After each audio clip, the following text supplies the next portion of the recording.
Hello guys, welcome back to Beyond the Realms, and today I want to talk about a film that came out earlier this year. It was on video on demand, had a very limited theatrical run, but it was mainly video on demand. It just hit Blu-Ray last week, and that is Ti West's latest film, The Innkeepers. Many of you know Ti West from the film from 2009 that garnered quite a bit of buzz within the horror community called House of the Devil. I was a big fan of that film. It's the only other one of Ti West I'd seen is Cabin Fever 2, and I don't really count that as his film. Apparently there was a lot of problems with that, and the film's just no good anyway. He's done a few other films. The Roost is one. I can't remember the other one. There's another one too.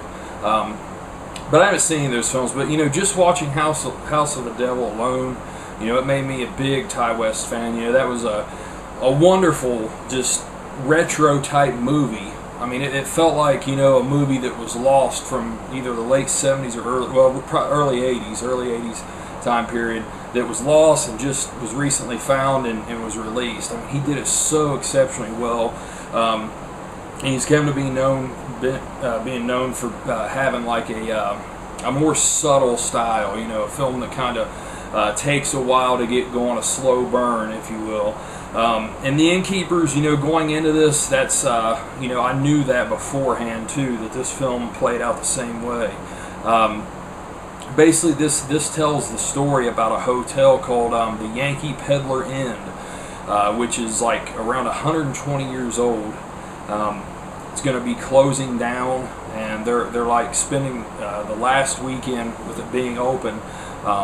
Claire, played by Sarah Paxton, and Luke, played by Pat Healy, are the two running the hotel for the last weekend.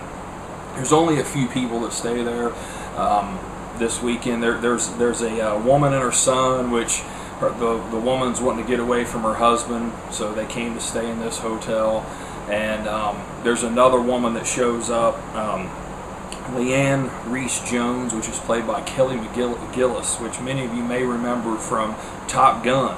She played Tom Cruise's girlfriend in that. I had no idea that's who it was till I checked it out and seen that. But she plays this psychic type person that's in town for this seminar, this convention type thing, and she's staying at the hotel also. But other than that, the hotel is vacant. Sarah and Luke, or Claire and Luke, that is, they get very bored. It's a boring job. There's not a lot going on, especially with nobody staying there. It's just very long days. They both decided to just stay there in this hotel the entire last weekend, so basically what they do is they split up 12-hour shifts. Luke will take a 12-hour shift, and then when his is up, Claire will take over. And in this time period, they're talking about how this hotel is haunted, and Luke has actually started a website that documents all of the cases of things that people saw and experienced at this hotel. And through boredom and just plain curiosity, Claire and Luke decide to start doing some of their own amateur paranormal investigations in this hotel during this last weekend to see if it really is haunted. They do EVP work, they do some stuff with cameras, stuff like this, and basically the main ghost that haunts this place is Madeline O'Malley, and they're trying to find proof of Madeline's existence, if you will. And so they start searching this place out, and little things begin to happen here or there. Well, Leanne, the psychic, she warns Claire, back off, don't, you shouldn't do this, you should just stop now. But Claire and Luke, they're both curious, but Claire is definitely the one that's more curious out of the two of them, and she really pushes the issues and really is trying to find things even more so than Luke. She of course should have heeded Leanne's warnings, as you'll see as this film goes along. Guys, this film, it's based in modern times, but it certainly plays like an old school horror film. You know, I'll just say right off the bat, if you're looking for a bunch of gore, if you're looking for a bunch of action, if you're looking for shit to happen right away and, you know, jump out at you and scare you and just, you know, over the top scariness type shit, this film is going to sorely disappoint you. This is without a doubt a slow burn type film that really takes time to build. There's a lot of character relations in this, you know, with Luke and Claire. I mean, they really build the characters in this. And, you know, the things they go through, it doesn't just happen, bam, like that. You know, you're not going to see, you know, ghosts and shit jumping out and all this stuff. It takes time to build like an old school horror film does. You know, with that said, it's not like House of the Devil where it's based in the past. This is very much based in the present. You know, they have computers, websites, all this stuff. I mean, it's very modern. But the way of the storytelling is definitely old school, and in my opinion, it's sorely missed in cinema nowadays. You know, I looked around online after watching this, and it seems like this film is pretty hated, and I think that that's a fucking shame, man, because, you know, I can understand, you know, some people complain about the story. Now, you know, I do have to say, you know, I'm not going to spoil anything here, but there's things towards the end of this. It does kind of abruptly end, and, you know, there's sort of things that they don't really explain a whole lot, and even the things that I picked up on that they did explain, it's done so subtly at times to where I'm not even sure if I had it exactly right. Like, you know, what I'm thinking may have been something connected there at the end. It may have just been my own thoughts, but I'm pretty sure, you know, Ty West just did it so subtly at times with explaining things to you that, you know, you have to really pay attention to the dialogue in this. But yes, some of the things towards the end, yes, it wasn't fully explained, but, you know, to me, I didn't mind it. You know, I mean, the directing of this movie was done so exceptionally well. Ty West sets a mood in his films that it just blows my mind, because he really had a creepy setting in this. I mean, this hotel alone, this is based on a real hotel, and I believe it actually is called the Yankee Pedlar Inn, if I'm not mistaken.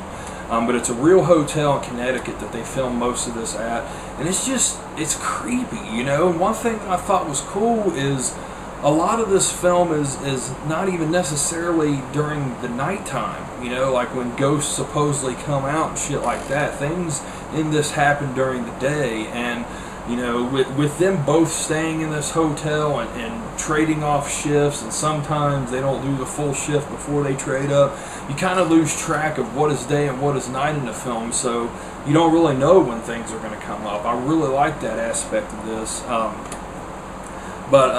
Guys, I was just really impressed with this film. I thought that the characterizations in this were excellent. Claire and Luke were amazing. Sarah Paxton as Claire does an excellent job. You know, because the thing that I liked the most about it is they felt very real, and like their reactions to these things that they experienced felt very real. It didn't feel like you know, a cinema production. You know, like there's certain times where they experience something and they kind of have a comedic reaction to it, and to me that's very realistic, because, you know, I think I would kind of act that way in certain situations like this, where you got to kind of laugh about it, kind of cut a joke. You know, you don't want that heaviness in the air, you know, if you're experiencing paranormal activity. To me, that was very realistic how they reacted to a lot of this stuff. And, you know, and just the boredom that they experience in the hotel, and, you know, how it just affects them. I thought it all played out very well. You know, and this is not a horror comedy at all. It's not, you know, like Cabin in the Woods or something like that, where it's a definite comedy aspect of this. There are comedy, you know, parts in this where you're going to laugh and kind of chuckle and stuff like that, but it's more just people being people, you know, and these two just, you know, that Luke and Claire, they enjoy each other's company, and they're trying to enjoy their last weekend together. You know, this seems like they're just friends. They've just become buddies from working together, and, you know, having that mutual boredom of the job. You know, they just really have a great chemistry on screen, I thought, and both of them did an excellent job. You know, Claire's kind of the unassuming, bouncy type girl, you know, whereas Luke is kind of like the computer nerd. He's a little crabby, a little cranky and stuff like this, but, you know, they get along excellent. And I just really thought everything that they did as they're experiencing this stuff was excellent. But guys, like I said, if you're looking for a film that's just gonna, you know, come out of the gate with shocks and stuff like that, you're gonna be disappointed in this. You have to accept going into this that it's going to be a slow burn. It's 100 minutes long. I think it's 101 minutes long. But for me and my wife personally, we didn't think this film was slow at all. Like, it completely caught my attention right off the bat. I was drawn into the story. I was never bored with this myself. I absolutely fucking love this film, and I think if the story would have been a little bit tighter at the end, it would have been fucking perfect. But in my opinion, this is one of the better ghost stories that come out in a while. I think that some people that liked Insidious is going to like this film. There are similarities. They're different films, but there are similarities in the build-up and the payoff to things, I think. And, you know, but this, of course, doesn't have Darth Maul in it. that's the one big change from Insidious in this. Yeah, guys, really good film. I can't wait to see what Ty West does next. You know, but I just think, guys, if you take this film, you know, go out and buy it, go out and rent it, whatever you do, support Ty West. You know, like his whole thing, like when this movie was first released in video on demand, he put out this statement online saying, you know, don't download my film, you know, buy it, support it, you know, so that way I can make another movie. And I wholeheartedly agree with that, especially when it's somebody like this. It's an independent filmmaker that's really making some awesome shit, man. Support this guy, man. I mean, you know, and just support it. Don't steal it, you know what I mean? But whether you rent it, whether you buy it, whatever, check it out. But, you know, the thing I'll say going into it, turn your phone off, you know. Let people know you're going to be watching a movie. Dim the lights, dim the shades. Just let the movie take you in. Don't have distractions. And just let this movie suck you into its story. And I think that you enjoy it a lot better, you know, without distractions and stuff like this. This is one you want to just put in and watch stop to start. You don't want to be pausing it and doing all this stuff. Now, granted, there was a few times where I had to do that, but it still didn't distract me because I was already drawn into it. But it's definitely one you don't want to be distracted at as watching, and, you know, just let it flow over you. You know, just let the story take you over, and, you know, you may enjoy it. But for me personally, guys, I give this film a 9 out of 10. Like I said, if the story was a little bit tighter towards the end, I would have gave it a definite 10 out of 10. I think it's an excellent movie. I'm already looking forward to watching it again. I'm definitely going to go back and watch it again here soon. So yeah, guys, 9 out of 10 as far as the movie goes.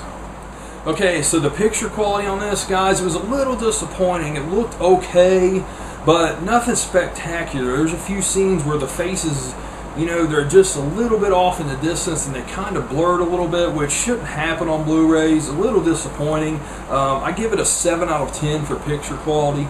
Could have been a little bit crisper, you know. You just come to expect that from Blu-rays, but still not bad at all. You know, this hotel looks really good on this Blu-ray. You know, some of the shots in the hallways and the rooms and stuff like that. Really good color and lighting in this. I thought that they did a really good job of that. So, you know, not anything that's going to be reference material, but it's still worth picking up on Blu-ray over DVD, so 7 out of 10. Extras on this, guys, there's really nothing here, which is a real disappointment. I would have loved to have seen a bunch of stuff on this. There is one called the Innkeepers behind the scenes, where it's basically just a 7-minute behind the scenes shot where they show the characters, you know, getting makeup on and stuff like this, and they're talking a little bit about what they're doing. They're showing some of the scenes getting set up in this hotel, and but it's very short. They talk to Ty West for a minute, some of the actors and actresses. Very short. And past that, there are 2 different commentaries. One with Ty West and producer Peter Falk and Larry Fassenden, second unit director and sound designer Graham Resnick, which I'm sure that'll be cool. And another one with Ty West and Sarah Paxton, Pat Healy, which that one I'm very interested in watching and checking that out. But I haven't got to watch either of those yet. So yeah, other than the behind the scenes, there's 2 commentaries and a trailer. So guys, I give it a 3 out of 10 for extras. Like I said, just very disappointing. Hopefully this film does well enough to where Dark Sky Films will put out a special edition of this. I really hope so, because I liked it so much I will double dip for this one. So yeah, 3 out of 10 for the extras. So yeah guys, overall I thought it was an excellent film. It's not something that's going to be for everybody. Very little gore in it. And another thing that I thought was kind of cool in this is there is like no foul language at all and no nudity. You know, I have no problem with seeing boobies. I have no problem with fucking cussing. And I definitely love the gore, but I love it when a film holds back like this one did, and it just affected me and drew me in even more. Like, it didn't have to have all that stuff.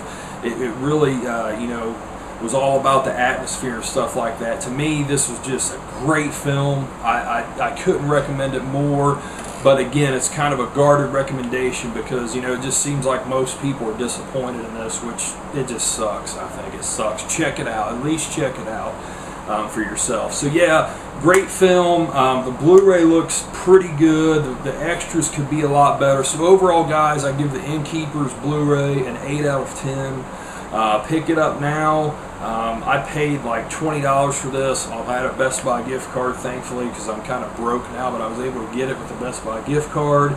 But yeah, $20, guys, it's well worth that. And I think Amazon has it for like $14 or something like that. Like, I heard somebody talking about getting it for $13.99. It's well worth it, guys. Check it out. Support Ty West. Support independent cinema. And check out the Innkeepers, guys. So I'm Jason. This is Beyond the Realms. Have a good one.